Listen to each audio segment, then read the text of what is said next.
looking over some of my text messages. Just a shout out to Patrick this morning, who keeps me entertained most mornings while I'm on the air, while he's listening online at newsradio1310.com. You can listen to us anywhere all over the world by clicking on Listen Live. And of course, if you're closer to home, News Radio 1310 KLIX. Bill Colley with you this morning on Top Story on News Radio 1310. KLIX, just in case you forgot, 944, 49. Hey, the weather will get better. I just was looking up at the Fox forecast, and there's going to be some snow in northern Michigan and the upper peninsula of Michigan. And, man, it was nasty in parts of Nebraska yesterday as well as Wyoming. It's a good thing there's a mountain range in between us, isn't there? Not that the wind here was anything to write home about yesterday. I was pumping gas yesterday morning on the way to work and nearly thought my fingers were going to freeze around the gas pump. The price of gas is up slightly around the country, but I was reading this morning there is such a glut of oil around the world. We now have more oil available to the public, despite a population of 7 billion people, the greatest volume of oil ever that's been pumped out of the ground and ready for refining. And you know what? The price of oil dropped considerably yesterday, so yes, we should see that translate at the pump sometime soon. Probably when we get to the warmer weather, we'll all be doing a lot of driving because the gas is so cheap, which will be good for the economy in the long run. Speaking of warmer weather, it will be coming. I promise. I'm sure it's going to be coming. And you may be looking forward to enjoying some of that warmer weather, but you don't want the insects and you don't want a lot of blowing sand. So why not have someone build you a sun porch? You can have that fully enclosed or partially enclosed, or you can have windows that open and close. You can have a metal roof, a glass roof, a combination of both. Dream Room Design will customize that for you. You should go to dreamroomdesign.com. Check out that website. Dreamroomdesign.com offers videos and testimonials of really happy, very satisfied customers, but you can see some of the great work they've done. In fact, they can enclose an existing patio, porch, or even your deck and make that comfortable for you for year-round use. You can enjoy our sunshine here, which we see a lot of in the high desert. Again, go to the website, dreamroomdesign.com. 946, Bill Colley with you on Top Story on News Radio 1310 KLIX, newsradio1310.com.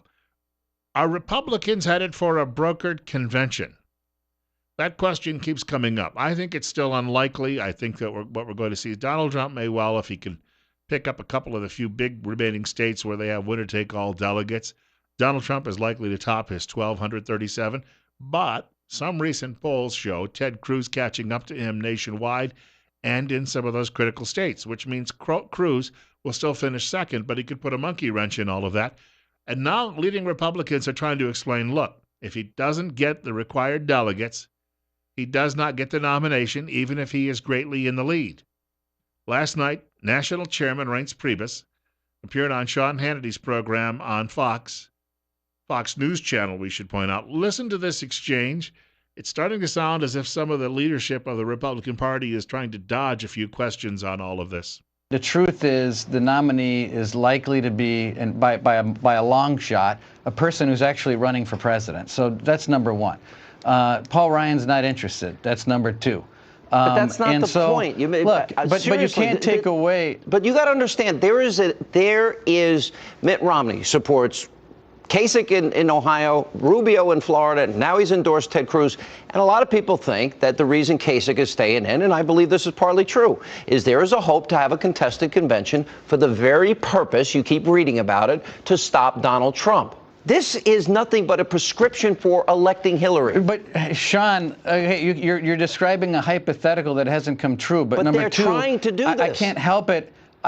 Sean, I can't help you if you don't want to understand that you need a majority of the vote to be the nominee of the party. I understand it, but there's a whole group of establishment Republicans pushing this. Sean, I get it, but a plurality of the vote on the floor is not going to cause someone to be the nominee. The minority of delegates does not control who the nominee is going to be. It's like you saying, Reince, I like you tomorrow as long as it doesn't rain. Well, you have no control over whether it rains or not. It's either going to rain or it isn't. Either someone's going to have the majority of delegates or they're not. So he's trying to say, look, you know what? We'll do what we please. Sean, you're not going to tell us how we're going to do it. No matter what the fallout will be, I'll tell you what, I've been a Ted Cruz supporter these last couple of months. Still, if they try and take the nomination away from Donald Trump, if he's 75 or 80 delegates short of the actual number he will need to sew this up, Hillary Clinton will become the next president of the United States. Unless, of course, she's in jail or on her way to jail, which I think is still a possibility. But let's just say official Washington will clear the way for her and say, no, never mind, she's above the law.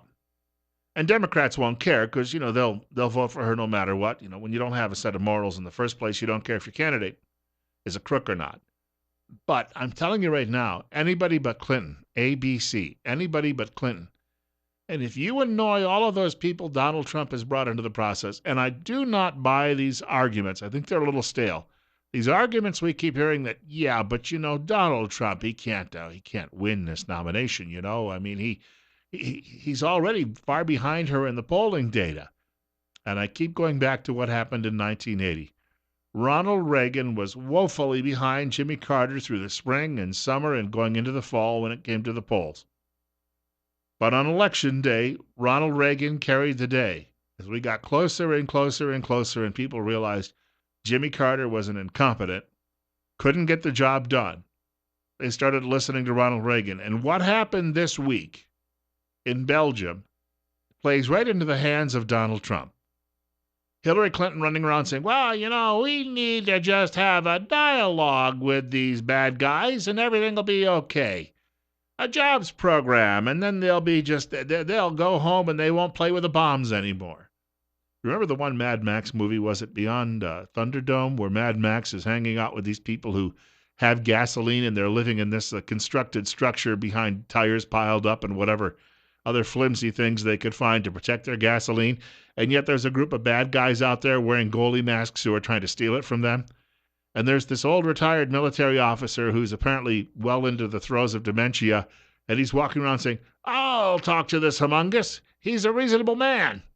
Well, that's Hillary Clinton right now. Oh, don't worry. I'll go meet with ISIS, and we'll figure out a way to make them all happy and give them what they want. I guess telling them that they can turn America into a slave empire for their caliphate. And then they'll go away and they won't bother us anymore. That's what we're dealing with. At least Trump says, no, I'll kick these guys right square in the teeth. Look, I'm very much a libertarian. I don't believe that we should be going around the world telling other people how to live. The Russians don't tell us how to live.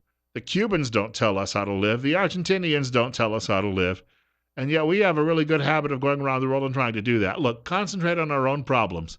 We got $20 trillion officially in debt. Let's work on that and work on some other things. However, this group, ISIS, will stop at nothing to try and disrupt the Western world and take it over. And that includes our own lands. Now, it won't happen next year or 10 years from now. It may not happen for 70, 80, 90, 100 years. But you know what? Get rid of the cancer before it gets a foothold. That's all I'm telling you. Once you do that, then we can go on and we can lead our own benign lives when it comes to foreign policy. 952, you're up next. You're on the air. Correct me if I'm wrong, but history doesn't lie. And Reagan told the Iranians that he was going to sell them military parts if they held the hostages up until so he can seal his victory. So wasn't that the case? Where's your evidence? Where's your evidence? And inauguration day. Where's your evidence? Cite it. Oh, the evidence. Oh, there's your boy, Oliver North. Well, yeah. Mm-hmm. Where's this published at? Where was? Oh my God. Okay. Denial. No, you just never have any evidence. Just look it up. You make an accusation. Where's the history? Where do you have the evidence? Hello? You know what? Maybe it's just cultural, but that guy's a nitwit. 953, Bill Colley with you on Top Story on News Radio 1310 KLIX and newsradio1310.com. It's 49. Rush Limbaugh will be along in a few minutes following the news at 10 o'clock from Fox. I watched a great documentary from the BBC, which the BBC, will not quite be fawning over Ronald Reagan. I watched a documentary about Reagan's life just the other day that the BBC had produced a few years ago. And the Reagan White House, and Reagan, because he delegated authority, he had a lot of people there who decided, hey, we can use these Iranians. They were trying to actually release hostages that were being held in other parts of the Middle East. So they thought, we'll cut a deal with them. We'll give them a few things they want, and they'll also help us out with fighting the Contra rebels. It got all very, very convoluted. But for all of these charges, liberals, it's like sitting here saying, Franklin Roosevelt knew the Japanese were coming to bomb Pearl Harbor, and he let it happen so he could rally the country for war. Well, okay, I hear that from a lot of people, but then you say, where's your evidence? Well, everyone knows it. Well, where do we have these official cables of President Roosevelt saying that? Where do we have? I mean, there was a lot of, they just, had a lot of discussion going back and forth. No one really knew where the attack was coming. They knew it might be coming. There were a lot of aspects of all of that. But you cannot concretely sit down and produce the evidence that says 100% that Franklin Roosevelt knew the Japanese were coming to bomb Pearl Harbor on December 7th. You may believe it, but you can't find it. You may even argue that there are several other circumstances that lead you to that conclusion, but you do not have the hardcore. You don't have the smoking gun. You can sit here and say that the CIA or Lyndon Johnson were behind the assassination of John F. Kennedy, but you don't have the concrete, hardcore evidence to prove it. You cannot link Lyndon Johnson because we don't have Johnson's handwriting in a signature saying, I did it. It doesn't exist. We don't have Lyndon Johnson on tape saying, I did it. You may have a gut feeling, but your gut feeling doesn't make it so. And when it comes to Ronald Reagan supposedly bargaining with the Iranians and saying, you hold those hostages until I get elected. The reason those hostages were released was because Ronald Reagan pretty much was going to level Tehran if they weren't released.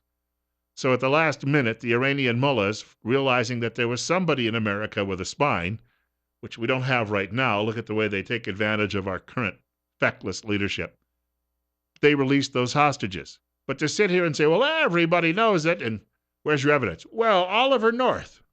Well, you've given me the name of a human being who happened to serve in the Reagan White House. But that's not evidence. You don't have a smoking gun. You don't have Oliver North's signature on an affidavit saying, I was doing this for the president. It's not there. So to make these arguments because you believe it and because it helps inflate or, it backs up your worldview, well, I got news for you. You're a fool. We have another caller with us. 2 minutes or so before we wrap up the show today. You're up next. You're on the air. All right. Thanks for taking my call, Bill. To our favorite liberal who keeps calling in and dashing off, I'd like to know where his reference for what Reagan said to the Iranians. But speaking of Reagan, when the Libyans attacked, I can't remember what it was, but they attacked some American people or bases or something. It was in 85 or 86 when it happened. I remember when that happened, Reagan turned around and sent our troops in and we carpet bombed the hell out of them. And it took Libya 25 years to apologize to us, but the carpet bombing, it killed the people who did it. It killed their families, and Reagan just had the military wipe out everyone for what they did. But again, that's something the liberals they'll forget that and they'll tell you that.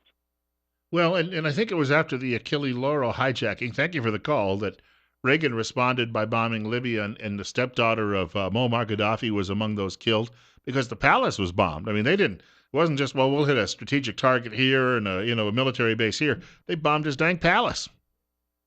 Unfortunately, he also did respond with the bombing of Pan Am Flight 103. So it was tit for tat for a while, but that's war. The enemy will often fire back. The choice is, do you then keep firing until you destroy that enemy? And we certainly don't have anything like that today. Well, ISIS is probably just in need of work.